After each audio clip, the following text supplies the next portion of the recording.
আপন ভাই আপনার তিনজন। তিনজন। আপনার বড় ভাই, মেজো ভাই আপনার বিরুদ্ধে যে অভিযোগ এনেছে যে আপনি নাকি আপনি নাকি আপনার ভাইদেরকে জমি জমা ঠকাই খান।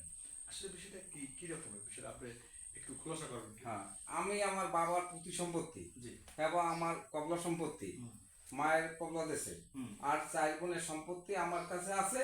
হেরা নিয়ে না দেয়, হেরা আমার সাথে খাওয়া দাওয়া করে। ও আপনি আপনার আপনার বোনের সম্পত্তি আপনার কাছে আপনি হেরা লই যাই সালিশ গেছি না, হ্যাঁ। আমি বাবা তোমার কথা তোমরা লই যাইতে পারো, আমার কোনো আপত্তি নেই। ওতে আমার লোকসান বাজার জায়গা না থাকলে ভাত খাও না, হ্যাঁ। আমার কথা হয়েছে এই। এরপর দুইবার এরা মাপতে দিয়ে গেছে, মনিরুল এসআই সাহেব মাপছে, ওনারা পিজার নিয়ে গেছে।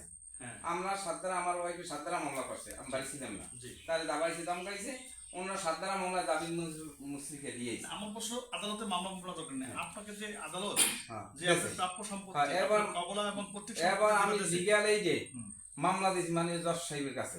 মাননীয় জজ সাহেব সে সরকারি আমিন দেয়া জমি দুদিনের মাফাইছে। হে যে জমিটু আমার দেশে, সেই জমিটু আমি দখলে আছি কেরাই সূত্রে, এবার বাপের প্রতি সম্পত্তি মূলে। ধন্যবাদ আপনাকে। তবে একটু কথা বলি, আপনি নাকি ওই যে আওয়ামী লীগের আমলে জমি জমা জোর করে দখল করছেন, এই বিষয়টা আপনি কিভাবে দেখছেন? আমি কোন সময় আওয়ামী লীগের দ্বারা ওলাই বিএনপি, আমরা সরকারি চাকরি করি, আমরা লিটন খাই, লিটনের কারণে কোন সময় আওয়ামী লীগের দ্বারা ওলাই না বিএনপি। আমরা কোন সময় জমা আমার কাগজের সম্পত্তি। আপনার ভাই আপনার বিরুদ্ধে যে অভিযোগটি করেছে এটা এই অভিযোগটি কি? এই অভিযোগটি সম্পূর্ণ মিথ্যা। আমি কাগজে সম্পূর্ণ সত্য, আমি কাগজের সাথে আপনার কাছে বলতে চাই যে আপনি যে সম্পত্তি পাইছে এইগুলো আরো ই করে।